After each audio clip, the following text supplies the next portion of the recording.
السلام علیکم. محمد اظہر صدیق اپنے پروگرام میں ایس کے ساتھ حاضر خدمت ہے. 11 فروری 2026 بدھ کا دن ہے. بہت اہم باتیں ہیں جو ہوتی رہتی ہیں اور میں تذکرہ بھی کرتا رہتا ہوں. بھوکلا کو اغوا کر لینا ایک معمول سا بن گیا. لاہور ہائی کورٹ میں بہت ہی اہم سماعتیں تھیں، بسنت کے حوالے سے تھی اور خاص طور پر اسپیشل لوگوں کے حوالے سے. یہ دو سماعتیں بہت ہی اہم تھیں جس کا میں ذکر کروں گا. اور وفاقی آئینی عدالت نے کیا ڈاکٹر عافیہ صدیقی کا کیس روک دیا یا کیا کچھ ہوا، وہ آپ کے سامنے رکھنا ہے. اور نیٹ میٹرنگ پہ بہت سی باتیں ہو رہی ہیں، اس کو میں چیلنج کرنے جا رہا ہوں آنے والے وقت کے دوران. سب سے پہلے لاہور ہائی کورٹ میں جسٹس خالد اسحاق کے پاس اسپیشلی ڈسیبلڈ کا لفظ تو ہم استعمال نہیں کرتے، ان لوگوں کے حوالے سے کیس کی سماعت ہوئی جس میں ان کے بہت سے مسائل ہیں. چلے یوں دے دیتے ہیں، ڈاؤن سنڈروم بچہ ہے، کوئی نابینا ہے، کوئی بہرا ہے، کوئی ٹانگ ٹوٹ گئی ہے، کوئی بازو ہے، چل نہیں سکتے.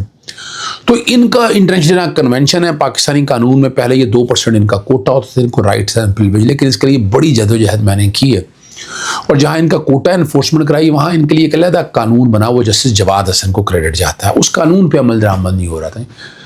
یعنی ابھی ایسے لوگ ہیں کہ جن کا پتہ ہی کچھ نہیں ہوتا، وہ بول بھی نہیں سکتے اگر. تو ان کا ایک سسٹم ایسا بنانا ہے کہ وہ ان کی تعلیم کا، ان کی صحت کا، ان کی تمام سہولیات ایک جگہ اویلیبل ہوں. یعنی اگر انہیں کوئی سوشل پروٹیکشن اتھارٹی سے کوئی چیز ملنی ہے، کوئی پیسہ ملنا ہے یا باقی چیزیں ہونی ہیں، وہ ساری چیزیں ہو سکیں. اور یہ آج جسٹس خالد اسحاق صاحب کو کریڈٹ جاتا ہے کہ انہوں نے ایک باقاعدہ کمیٹی اس کے لیے تشکیل دے دی ہے.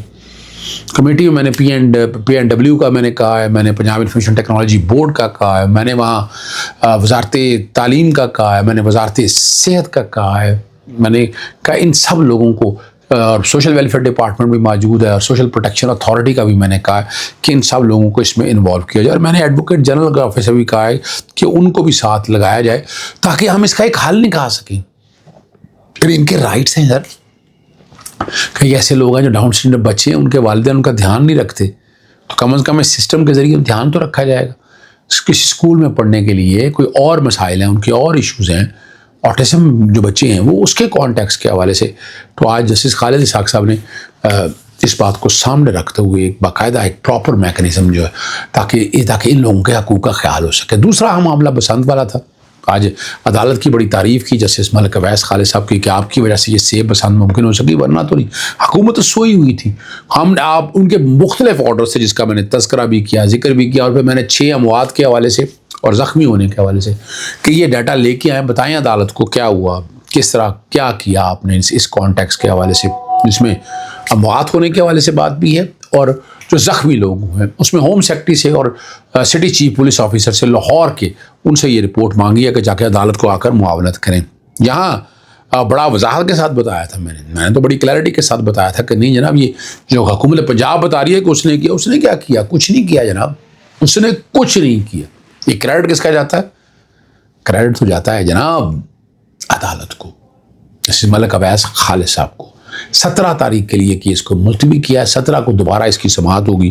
ڈیٹیل لے کے آئے، رپورٹ لے کے آئے، پھر انشاءاللہ اس کے اوپر ایک ڈیٹیل ججمنٹ اور یہ ساری باتوں کو سامنے رکھتے ہوئے اگر یہ کرنا ہے، کوآرڈینیشن کیسے کرنی ہے، کس طرح محکمے آئیں گے، کس طرح سارے ایک دوسرے کے ساتھ مل کر کام کریں گے، تو یہ ساری باتیں جو ہے نا وہ میں آپ کے سامنے آئندہ 17 یہ جوڈیشل ایکٹیویزم پینل دونوں ہی جو ہے نا یہ مفاد عامہ کی تنظیم ہے اس کی طرف سے دائر ہوئی. علی زمان ایڈوکیٹ کے بارے میں بڑا پتہ چل رہا ہے کہ کچہری چوک میں نامعلوم افراد نے مبینہ طور پر اغوا کیا، تشدد کی حالات سامنے آئی ہیں اور وہ کہا یہ جا رہا ہے کہ وہ کھل کر اپنے خیالات کا اظہار کر رہے تھے، بات کر رہے تھے. اور بار کونسل اس معاملے پہ اٹھاتی ہیں آواز یا نہیں اٹھاتی، لیکن اگر یہ والا معاملہ ذرا کنٹرول ہونا ضروری ہے. ٹھیک ہے نا جی. تقریر بھی زیر بحث، سخت الفاظ بھی استعمال کیا. نہیں یہ بیلنسنگ کی بات، اور جس طرح بھی ہے اگر کوئی کہتا ہے تو اس کو اس کا قانون کے مطابق سزا دیں. اگر اس طرح کا رویہ رکھیں گے آؤٹ آف کورٹ کے حوالے سے، پھر باتیں بہت سی ہوں گی، پھر لوگ جتنی زبانیں ہوں گی اتنی باتیں ہوں گی اور لوگ بھی ذکر کرتے رہتے ہیں. ٹھیک ہے. اٹھانے والے اب یہی بتایا جا رہا ہے کہ بغیر نمبر کے پلیٹ والی گاڑی آئی اور ان کو ساتھ لے گئی ساتھ. اچھا میرا مقصد یہ نہیں ہے، نہ میں تنقید چاہتا ہوں. ریاست نے اگر چلنا ہے تو ریاست چلے، اس میں کوئی اعتراض نہیں ہے. ٹھیک ہے نا جی. لیکن یہ جو حالات ہیں نا، وہ 9 مئی کے کیسز بھی دیکھتے رہے ہیں. وکالت وکلا کو اور صحافیوں کو ان معاملات میں نہیں الجھانا چاہیے. میں بار بار تذکرہ کرتا رہوں, اگر اس طرح کریں گے تو پھر یار کون آواز اٹھائے گا, کون بات کرے گا, کس طرح اظہار کرے گا. ذرا یہ غور کریں ان باتوں کے اوپر, یہ ذرا سمجھیے گا ان چیزوں کو. اگر ان چیزوں کو سمجھیں گے تو آپ کو بڑی باتیں وضاحت کے ساتھ سامنے آئیں گی. لیکن نظر یہی آ رہا ہے کہ حالات ٹھیک نہیں ہیں, باتیں ٹھیک نہیں ہیں. یہ ان چیزوں کو ذرا سوچنے کی بات ہے. اس پہ عمل, بنیادی حقوق کہاں گی, کیا پامالی ہوگی, کیا توڑ پھوڑ ہوگی, کیا پھینک دیا جائے گا؟ نہیں, ایسا نہیں ہونا چاہیے. ٹھیک ہے, آئین پاکستان جو ہے نا, اب آپ کو پتہ ہے کہ جان, آزادی اور وقار کی ضمانت آرٹیکل 9 ہے, 10 ہے, گرفتاری آرٹیکل 14 کوالٹی آف لائف ہے, تشدد بنانا, اس طرح کی یہ کوئی چیز ہونی نہیں چاہیے. میں تو اسی سے تذکرہ کرتے رہیں گے, ہمارا کام ہے آپ کے سامنے چیزیں رکھتے رہیں. تو ایک ڈی سی کے ساتھ جو تھوڑا سا میں نے سبق سکھایا تھا وہ بڑا وائرل ہوا ہے. ہر دفتر میں چلا جاؤں تو لوگ پوچھتے ہیں, دیکھتے ہیں. اور میں آئین اور قانون میں کوئی, آپ وی آئی پی کلچر بند کریں یار, خدا رہے تھوڑا بہت, لیکن یہ طریقہ نہیں ہے کہ آپ ہر چیز کو اپنے ہاتھ کے اندر لے جائیں. بڑا اہم معاملہ ہے وفاقی آئینی عدالت اور ڈاکٹر عافیہ صدیقی کیس میں. وزیر اعظم و وفاقی وزراء کے خلاف توہین عدالت کی کارروائی سے اسلام آباد ہائی کورٹ کو روک دیا ہے. عافیہ صدیقی کیس وہیں کا وہیں رہ گیا. یہ ہم اپنے شہریوں کے تحفظ فراہم کر رہے ہیں. وفاقی آئینی عدالت نے ڈاکٹر فوزیہ صدیقی کیس میں فریقین کو نوٹس جاری کرتے سماعت ملتوی کر دی. چیف جسٹس امین الدین کی سربراہی میں 3 رکنی بینچ نے وفاقی حکومت کی اپیلوں پر سماعت کی ہے اور 16 مئی 2025 کے حکم کو چیلنج کرتے ہوئے ترمیم کی اجازت کالعدم قرار دینے کی استدعا کی. اسلام آباد ہائی کورٹ نے وزیر اعظم اور کابینہ سے امریکہ میں قانونی کوششوں کی حمایت نہ کرنے پر وضاحت طلب کی. کیا غلط کیا تھا سر؟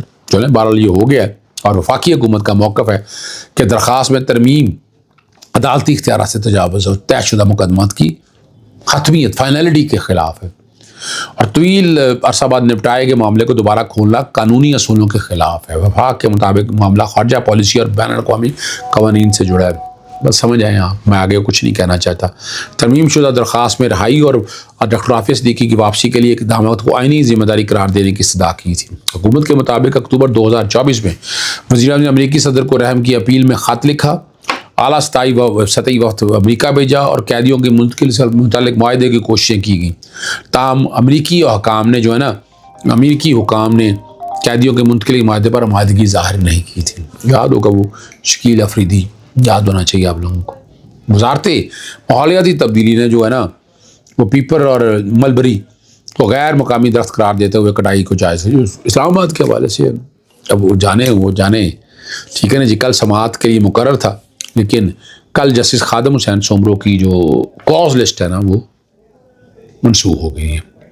اور وزارت موسمیاتی تبدیلی نے تحریر جواب میں کہ کیا جائزہ لینے پر معلوم ہوا کہ درختوں کی کٹائی صرف پیپر ملبری تک محدود تھی. کچنار, سنبل, چیڑ اور سکچن تمام دیگر انواع کے درختوں کو مارکنگ کر کے محفوظ رکھا گیا اور سی ڈی اے نے درختوں کی کٹائی کے متبادل جگہوں پر آپ ذرا سمجھ آئیں بس, اور کافی غور پر بات کرنے کی ضرورت نہیں ہے. پاکستان انوائرمنٹل پروٹیکشن ایجنسی سے منظوری لے لینے کی پابند ہے.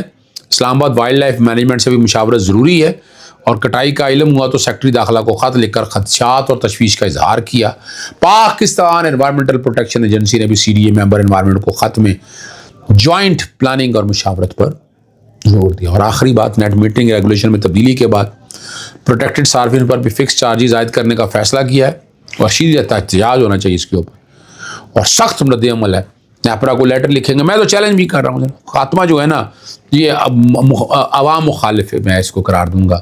میں تو یہی کہہ سکتا ہوں. اور موقف عوام نے دیے گئے وعدوں کے برعکس نیٹ میٹرنگ اگر آپ نے 20-25 سال کے لیے دی ہے تو اب آپ کر کے نیٹ بلنگ میں لے آئیں آپ. اور قاعدہ اعظم سولر کا جیسے وہ کہا گیا ہے اس کا کوئی 4 سینٹ یا پتہ نہیں 50 روپے یونٹ کے حساب سے وہ بات چل رہی ہے. 50 روپے یونٹ آپ لے رہے ہیں. اس طرح آپ کہہ رہے ہیں کہ 11 روپے آپ نے لے لیا, جب سیل ٹیکس لگے گا اور کم ہو جائے گی, ٹیرف کم ہو جائے گا. یہ جو سارے اب ناقدین کے مطابق سیکٹر میں پالیسی کی ناکامیوں کا بوجھ اب عوام پر ڈالا جا رہا ہے. کون پوچھے گا؟ عدالتوں نے پوچھنا ہے. اگر عدالتیں خاموش رہیں گے پھر کون پوچھے گا؟ ہمارا تو کام عدالتوں کے دروازے کھٹکھٹاتے رہے اور ہم کھٹکھٹاتے رہیں گے. بار بار میں تذکرہ کر رہا ہوں, ذکر کر رہا ہوں, اذکار کر رہا ہوں. نیٹ مانیٹرنگ کو بھی انشاءاللہ العزیز میں چیلنج کرنے جا رہا ہوں. اس قوانین کو میں آگے لے کے آ رہا ہوں اور میں اس کو منطقی انجام تک انشاءاللہ العزیز ضرور پہنچاؤں گا. اجازت دیجیے گا. السلام علیکم. اللہ حافظ. پاکستان زندہ باد.